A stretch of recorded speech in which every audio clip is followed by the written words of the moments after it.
So today I'm going to be treating the cervical spine using the Tecarpuls. I'll come into cervical spine and go down to myalgia.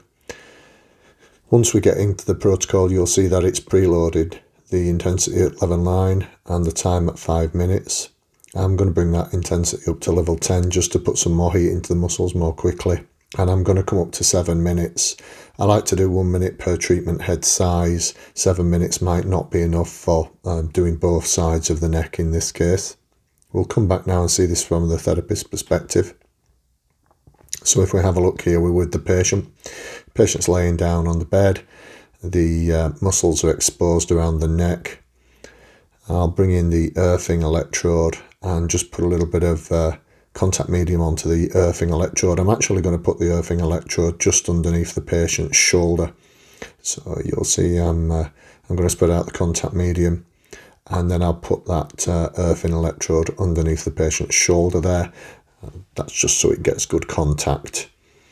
Not all earthing electrodes are contact medium and holding onto the patient.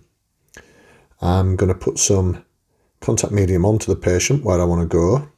And I want to come across both of the upper fibres of trapezius and up the neck.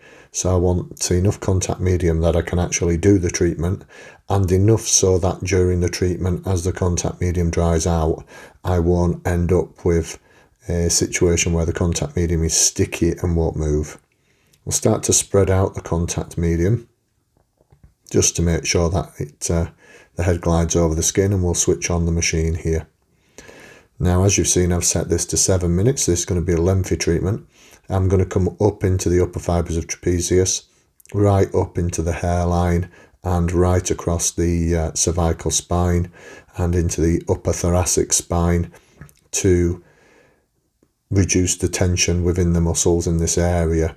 Very similar treatment to the whiplash treatment, although on the whiplash treatment you would have probably only done one side of the cervical spine, the affected side. This one actually I'm doing both sides. If the whiplash was affecting both sides, you could do both sides of the cervical spine, that would be fine. I'm keeping the treatment head moving. As you can see, this is a fairly big area, which is why I've preset it to level 10. If I left this at level 9, it would still work, but I just wouldn't get the heat in as quickly. I wouldn't be able to warm up the muscles as quickly. There's a definite balance with the Tecar as to how big an area you do. So in other words, just adding minute after minute after minute to the time versus how much heat you'll end up with in the end. Remember, you're just spreading out the waves as you go over a bigger and bigger area. There's only so much that the head and the waves can do before you really don't get much of a temperature increase at all. You can see here some of the parts of the cervical spine are beginning to go a bit pink. They're flushing, they're getting erythema. Those are the parts that are warming up more preferentially. It may well be that the patient asks you during the treatment to turn the treatment down. As this is a really lengthy treatment, I'm going to cut now to the end of the video.